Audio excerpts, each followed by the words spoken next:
pero estamos viendo un tema en la palabra de Dios que comenzamos hace casi 9 meses atrás. 9 meses atrás. ¿Cómo pasa el tiempo? Me imagino que algunos están ahí tentados a hacer la comparación. 9 meses, casi un parto. En 9 meses de un parto pasan cosas. En 9 meses hay cambios. En 9 meses hay alegrías, hay sustos. A veces hay depresión. Tantas cosas pasan en 9 meses. Vimos la historia de un pueblo en el libro de Esther. Vamos a abrir nuestras Biblias en Esther, capítulo 9. Y en esta historia creo que cada uno de nosotros hemos aprendido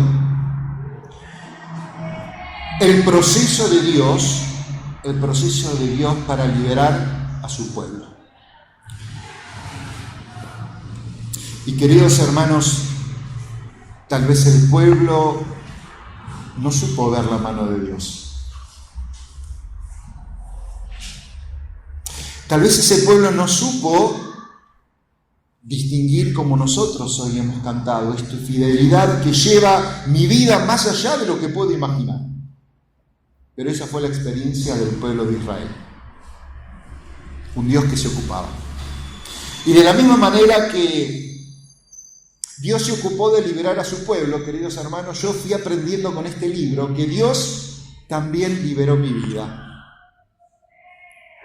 Y quise compartir esto con cada uno de ustedes. Y lo fuimos viendo domingo tras domingo. ¿Se acuerdan? Algunos sí. Conocimos a Amán. No me voy a cansar de decirlo, aunque me lleve tiempo. Conocimos a Amán, que trama la destrucción del pueblo de Dios. Y saben, de la misma manera, la historia me sirvió para darme cuenta que la carne trata de destruir mi vida espiritual. La carne trata de destruir el fruto del Espíritu Santo. Aquellos que hemos conocido a Cristo como Señor, como Salvador, aquellos que le hemos rendido nuestro deseo, nuestra voluntad, tenemos el Espíritu Santo. Pero a lo largo de mi vida aprendí que muchas veces fallé, que muchas veces pequé y que muchas veces la carne destruía ese fruto del Espíritu Santo. Si alguien puede leer, por favor, Gálatas capítulo 5. Hoy voy a pedir muchas veces la ayuda de ustedes, leyendo alguna porción de la Escritura. Gálatas capítulo 5, versos 22 y 23.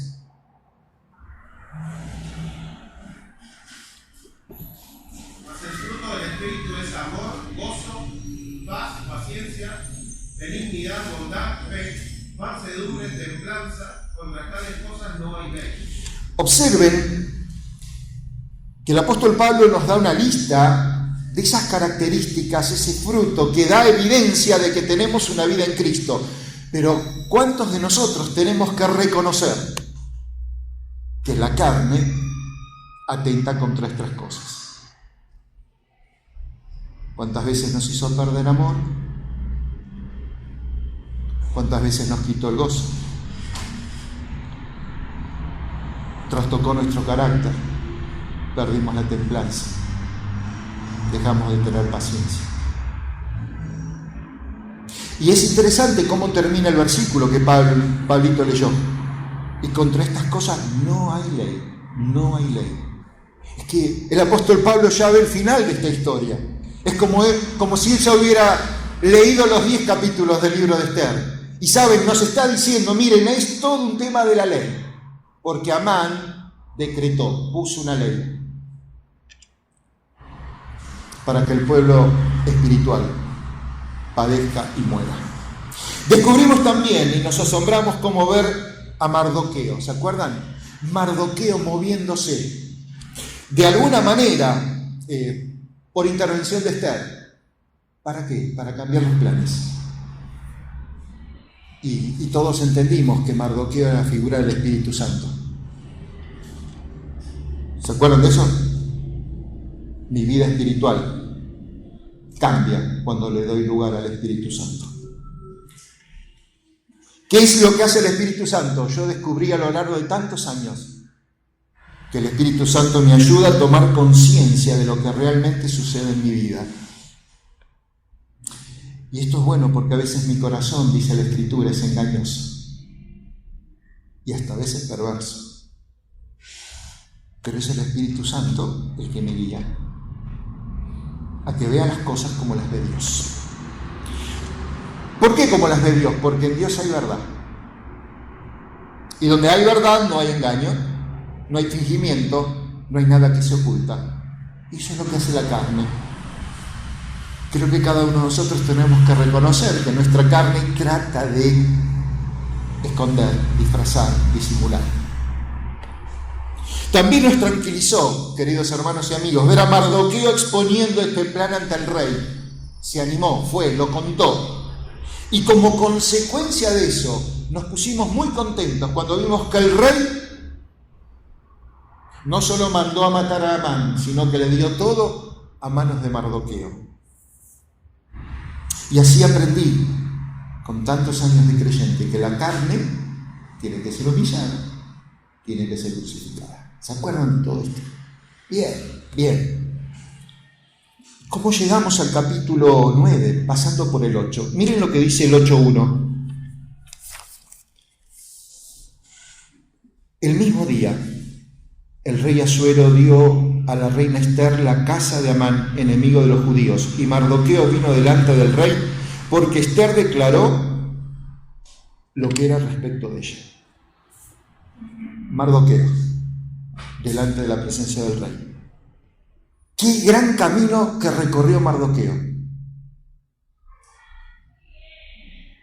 ¿Qué hizo Mardoqueo en el capítulo 1? Nada, porque no aparece. De la misma manera, el Espíritu Santo no está presente en la vida de aquellos que no tienen a Cristo como Salvador personal. No puede haber intervención del Espíritu, porque el Espíritu Santo no está. Pero a partir del capítulo 2, el Espíritu Santo es recibido. Y ahora no voy a hablar de Mardoqueo, voy a hablar de lo que me pasó en mi experiencia con el Espíritu Santo. En algún momento el Espíritu Santo fue recibido cuando me rendí delante del Señor. Te pregunto, ¿tú lo has hecho? ¿Tú tienes esta tranquilidad, tienes esta seguridad? Y tal vez te emocionás cuando recordás ese momento, esa circunstancia, tal vez el mensaje, tal vez el pasaje, tal vez la persona que te llevó a Cristo. Y cuánto gozo y cuánta euforia teníamos. Y nos queríamos llevar todo por delante. ¿Cuántas veces dijimos, me consagro? ¿Cuántas veces digo, me dedico a servir? Pero en el capítulo 3, el Espíritu Santo empieza a ser resistido. Y en el capítulo 4, el Espíritu Santo empieza a ser contristado y hasta apagado. Y es un recordatorio de lo que me ha pasado en la vida. Y seguramente aquellos que tenemos años de cristianos también podemos recordar esto. Cuando llegamos al capítulo 5, el Espíritu Santo empieza a resistir la carne. Porque empezamos a tener algo de Dios, una herramienta, un poder y una autoridad para poder decirle no a la carne y enfrentarla. En el capítulo 6, el Espíritu Santo encuentra que la carne a veces quiere congraciarse, quiere hacer las paces, quiere llevarse bien. Y queridos hermanos, la carne a veces nos engaña porque sigue disimulando y se hace pasar por bueno, por cristiano, por creyente, por espiritual. Pero la carne necesitaba ser humillada y muerta en el madero. Y llegamos al capítulo 8, y en el capítulo 8 vemos al Espíritu Santo con total plenitud. Romanos capítulo 8, por favor. Romanos capítulo 8. Verso 3 y verso 4.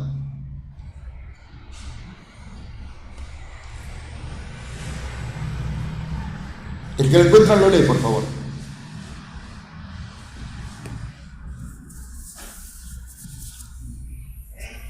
3 y 4. Porque lo que era imposible para la ley, por cuanto era débil por la carne, Dios, enviando a su Hijo en semejanza de carne de pecado y a causa del pecado, condenó al pecado en la carne, para que la justicia de la ley se cumpliese en nosotros, que no andamos conforme a la carne, sino conforme al Espíritu. Ni que Pablo hubiese leído el libro de Esther. ¿Con qué sencillez nos quiere explicar este gran problema de las dos leyes, los dos edictos? Lo que era debilidad de la carne. ¿Por qué dice Pablo era débil de la carne? Porque estaba imposibilitado por la ley. ¿Qué dice Pablo? Dios tiene que enviar a Jesucristo. Teníamos un gran problema con la ley.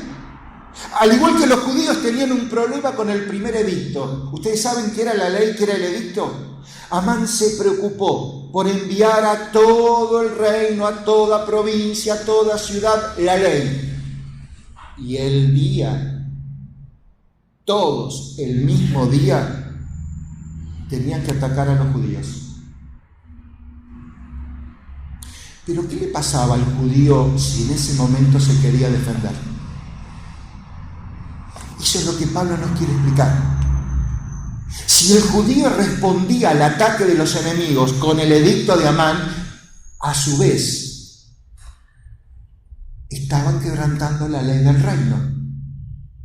Estaban quebrantando la ley del rey. Los judíos estaban en condiciones de quedarse quietos para ser destruidos. No podían hacer nada. Porque si hacían algo, no solo los enemigos los iban a atacar, el reino los iba a atacar. Eso es lo que Pablo quiere decir. Éramos débiles en la carne. La ley estaba en nuestra contra. Cuanto más quería acercarme a Dios por la ley, me daba cuenta que la ley mostraba mi pecado, mostraba mi bajeza, mostraba mi debilidad. Y si yo quería agradar a Dios por la ley, me encontraba con que la ley decía: no hay justo ni aun uno. No hay quien agrade a Dios, ni hay quien busque a Dios. Y sabíamos que no podíamos solucionar el problema del pecado con este edicto. Por eso dice: Dios envía a Jesucristo, dice Pablo. Y hoy hemos cantado de Jesucristo. Porque dice: en semejanza de pecado. Y no como nosotros, pero sin pecado alguno. Dice: a causa del pecado, Dios envió a Cristo por nosotros. Él no necesitaba de nosotros, nosotros necesitábamos de Él.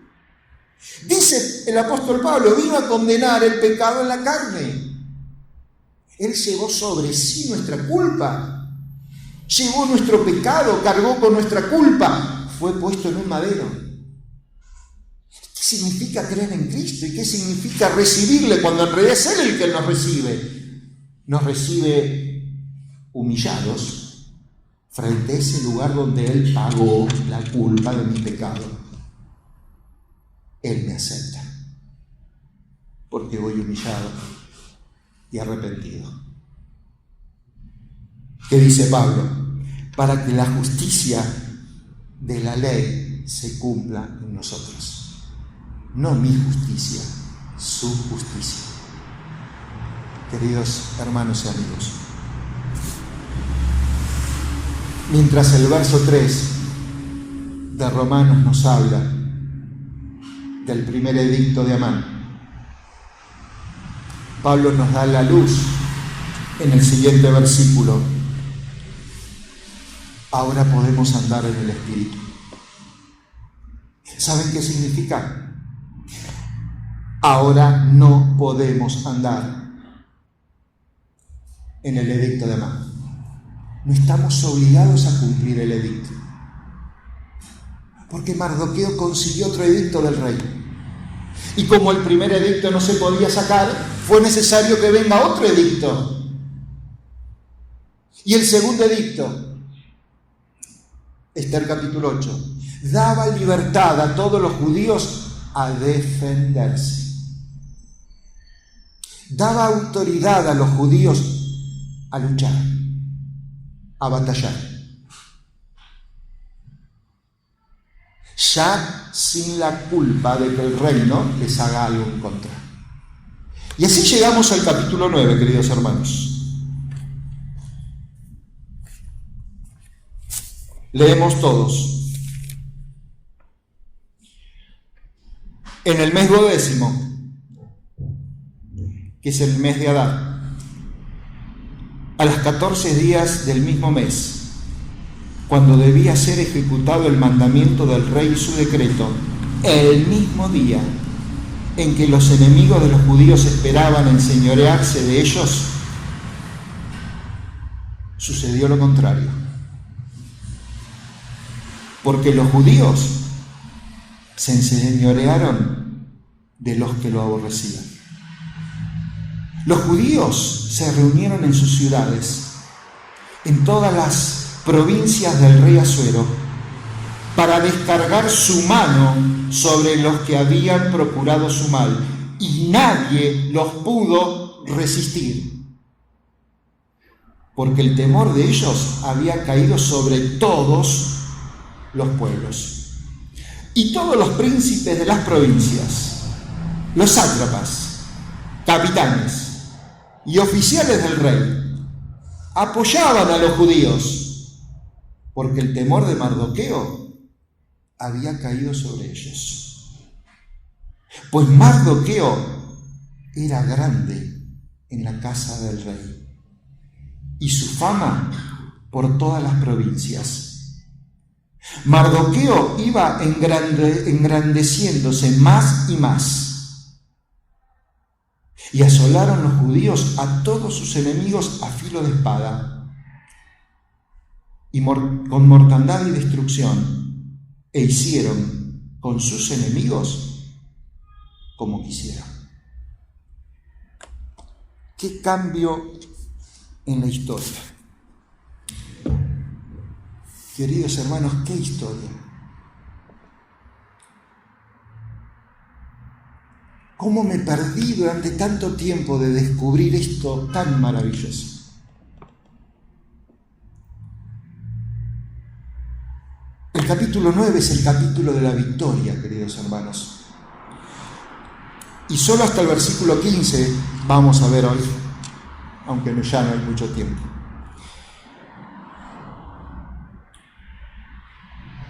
Porque dejo la última parte del capítulo, si el Señor no viene antes, para el próximo mes. Me llama poderosamente la atención una expresión, el mismo día. No sé si la vieron en el versículo 1. El mismo día. El mismo día. Me sonó esta expresión, la empecé a buscar. El mismo día aparece en el capítulo 3, versículo 13 por primera vez. Y en ese contexto del versículo el mismo día nos habla de la gravedad del peligro. ¿Se acuerdan? Lo dije hace un rato. El mismo día todo el reino iba a matar a los judíos. La gravedad del pecado. El peligro por haber pecado. Pero en el capítulo 8, el mismo día, observen el 8.1, tiene otro contexto. El mismo día nos habla de alguna manera de la importancia de las decisiones. Porque el mismo día, no hay que dejar pasar tiempo, el mismo día, Mardoqueo pudo ir a la presencia del rey, se dictó el edicto. El mismo día. Cuando vamos al capítulo 8, verso 12, volvemos a encontrar la expresión, el mismo día. Pero acá en este contexto me da otro significado. Me da el significado que Dios es un Dios que se ocupa. Porque el mismo día, todo el reino se enteró del nuevo edicto. Cuando uno lee los capítulos anteriores, fueron meses los que transcurrieron hasta que todo el reino se entere. Pero ahora Dios dispuso de jinetes veloces, caballos rápidos, para que la noticia llegue, porque Dios se preocupa de nosotros. Verso 1 del capítulo 9, el mismo día, nos habla de un Dios que no llega tarde, queridos hermanos. El mismo día que el edicto de Naamán se tenía que cumplir, el mismo día, llegó el edicto que decía, ahora te puedes defender. ¿Saben? Hay un día que está establecido a los hombres que mueran una vez y después el juicio. Y muchas veces Dios nos da la oportunidad de conocerle a lo largo de nuestra vida, de distintas formas. Pero lo que tiene que quedarnos en claro, que va a haber un día en que tengamos que rendir cuentas, en que vamos a estar en la presencia del Señor. Y lo único que va a marcar la diferencia es si supimos aprovechar el día de salvación que Él nos ofrece. Hoy es el día de salvación, dice la Escritura. El mismo día, queridos hermanos, se produce un conflicto. Aquellos que quieren atacar y aquellos que se quieren defender. Saben, estamos tentados a decir, pero ¿por qué Dios no hizo las cosas de otra manera? ¿No podría haber llegado el edicto antes? Cosa de evitar que los enemigos se levanten. A ver, Dios estaba tan ajeno, tan lejano, tan distante. Por el contrario, hermano, llegó cuando tenía que llegar. Pero llegó con la convicción de que el pueblo tenía que batallar. Y a veces nos olvidamos como cristianos en qué consiste la vida cristiana normal. Y a veces no entendemos, hermanos, por qué pasamos por circunstancias. Y a veces nos enojamos con Dios. Y a veces le preguntamos por qué o el para qué.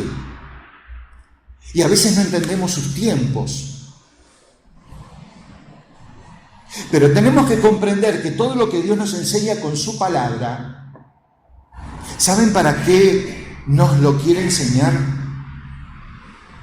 No solo para que lo tengamos acá, no solo para que lo sintamos acá, sino para ponerlo en práctica. ¿Y cómo se pone en práctica? Luchando, batallando, resistiendo la prueba, enfrentando al enemigo.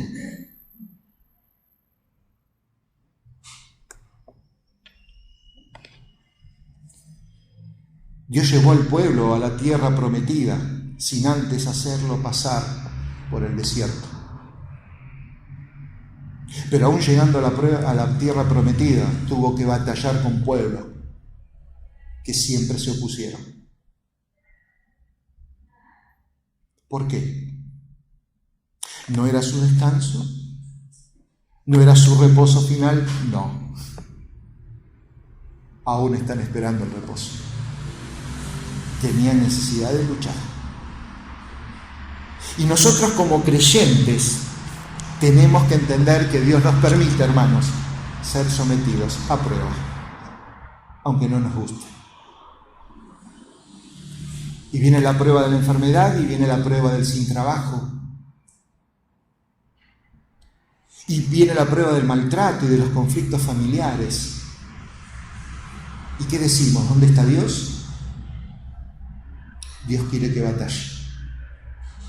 Porque ahora tengo con qué. Y ahora tengo un motivo. El Espíritu Santo me ayuda a enfrentar la carne. El Espíritu Santo me ayuda a que el fruto del Espíritu sea real en mi vida. Y el Señor siempre hizo lo mismo con sus discípulos. Marcos capítulo 4, recuerdo cuando lo veíamos con los jóvenes a la noche, que nos llevó tanto tiempo. Jesús estuvo predicando, estuvo enseñando, estuvo anunciando y de repente, bueno, queridos discípulos, pasemos a la otra orilla. Y subió a la barca y se durmió. Y vino una tempestad, una tormenta que se llevaba todo. Se miraron los discípulos. ¿Qué dijeron? Sí, vamos a despertar al maestro. No lo despertaron de una manera cariñosa. Señor, ¿no tienes cuidado de nosotros que perecemos? ¿Qué les dijo el Señor? Hombres de poca fe. ¿Qué está pasando? ¿No aprendieron? ¿No escucharon todo lo que yo estuve enseñando sobre la fe? Ahora era el momento de ponerlo en práctica. Era la prueba, era la evaluación. No hay docente que enseñe sin evaluar o valorar a sus alumnos. ¿No se acordaron lo que les dije? Pasemos al otro lado. Vamos a pasar al otro lado. ¿Por qué me vienen a despertar? Hombres de poca fe. Y si lo hizo con sus discípulos, hermanos, ¿creen que no lo va a hacer conmigo? ¿Ustedes creen que no lo van a hacer con ustedes?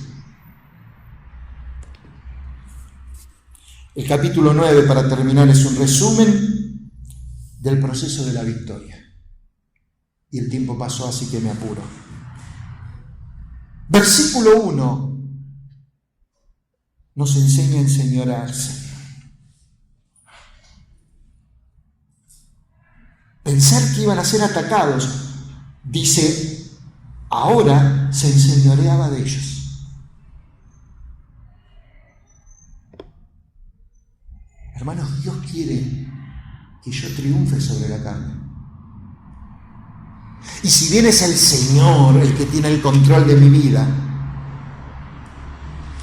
Él espera en mí la predisposición y la disposición de batallar y no de rendirme. De estar dispuestos a que Él sea el que haga las cosas. Hoy cantamos, solo Cristo puede mover montes. Cuando lo estamos diciendo, lo estamos creyendo.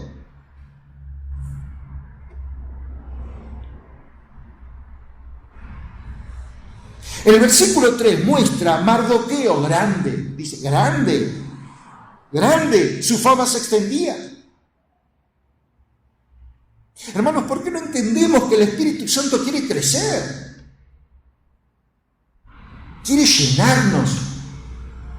Quiere que vivamos en su plenitud. Así como su fama crecía, el Espíritu Santo quiere crecer en nosotros. No es que nos va a dar más de su Espíritu, el Espíritu ya está. Pero lo limitamos, lo alejamos, lo entristecemos. Y Él quiere crecer en nosotros. Él quiere manifestarse en nosotros. ¿Y cómo nos cuesta rendirnos para que Él haga la obra? El versículo 4 dice que se sigue engrandeciendo más y más. Pero a pesar de esto, verso 5, tenemos que batallar. No nos deja fuera de la lucha, nos incluye en la batalla, pero con la ayuda de Mardoqueo. Su fama se extendió tanto que había temor. Así es el Espíritu obrando en plenitud en el cristiano. Romanos 7, hermanos, ¿qué dice el verso 5 y verso 6? Lo digo yo. Mientras estábamos en la carne, ¿qué pasaba? Dice Pablo, pasiones, obraba la ley y llevábamos fruto para muerte, dice Pablo. Romanos 7:5. ¿Pero qué dice el 7:6? Dice Pablo, ahora libre de la ley, ahora en el nuevo hombre, Ahora, fuera del edicto de Amán, ¿qué pasa? Dice,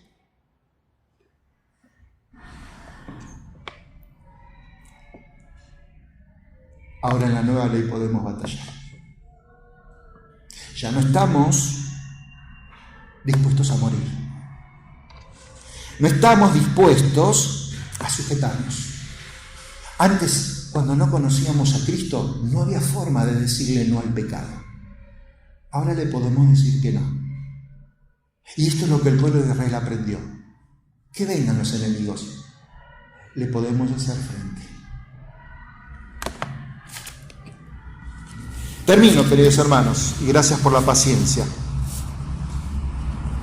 Muchas gracias por la paciencia.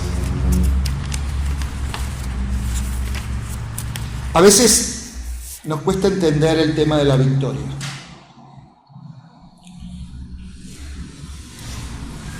Y el gran problema es que a veces imitamos la victoria. ¿A qué llamamos yo imitar la victoria? Fingimos que vencemos. Tenemos la sonrisa del vencedor, disimulamos como un vencedor, decimos las palabras del vencedor. ¿Vieron como en la cancha cuando levantan la mano y el gol no entró? Festejan lo que no pueden festejar. A veces los cristianos somos así. A veces tenemos otro comportamiento con la victoria. Reprimimos, porque somos muy impacientes. Entonces no nos gusta hablar de este tema, porque somos muy impacientes. No nos gusta hablar de nuestras batallas espirituales, como si no existiesen. Ahora otros se la pasan hablando, por el contrario, porque están orgullosos de las batallas, pero no hablan de los resultados.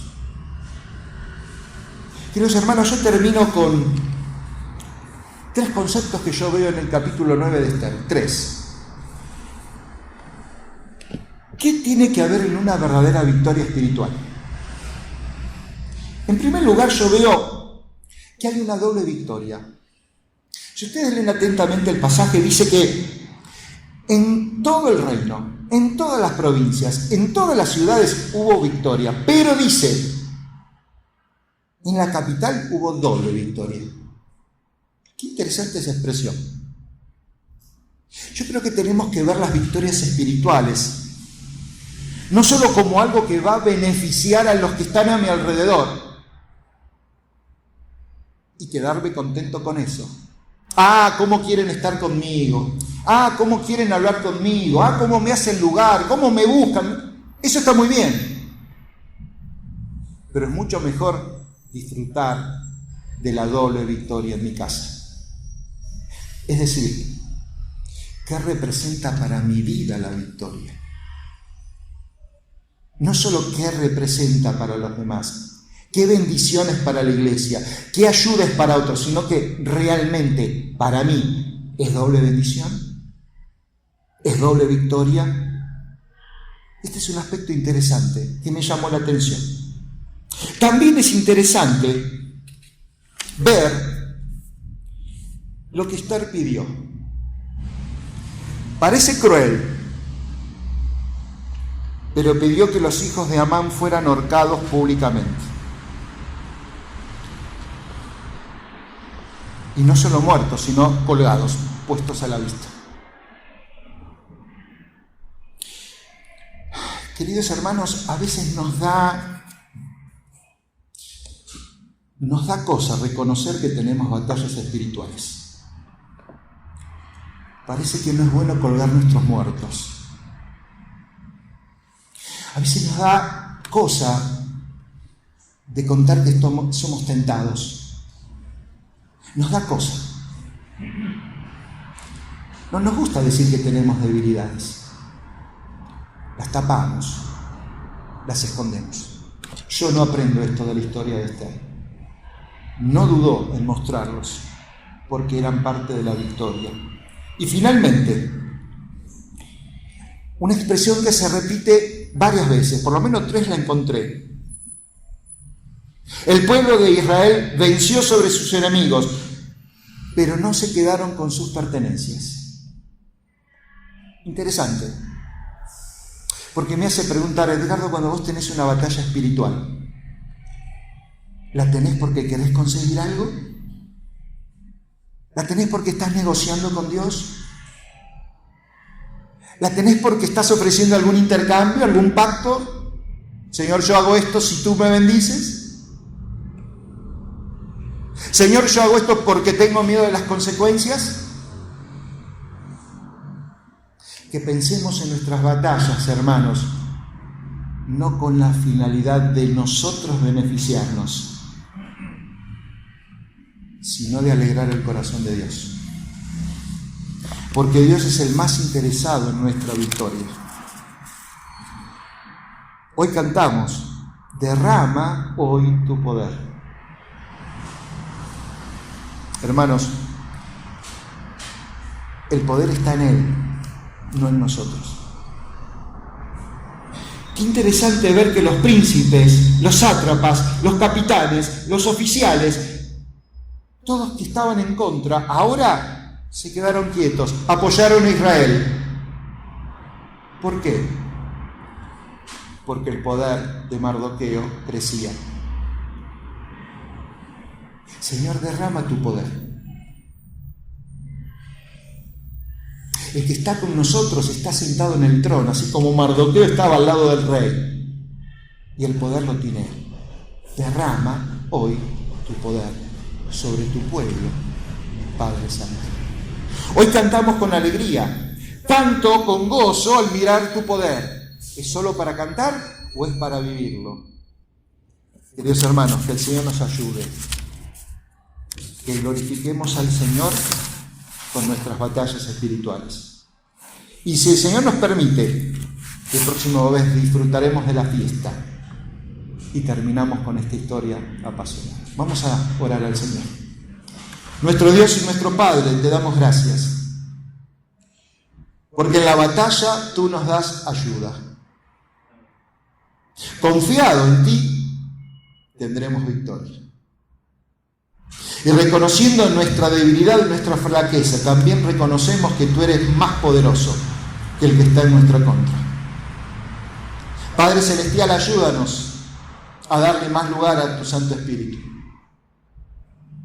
Ayúdanos, Padre Celestial, a vivir una vida como la que tú quieres que vivamos y de esa manera dejar tu corazón contento. Ayúdanos, Señor, a ser de ayuda y de bendición a otros.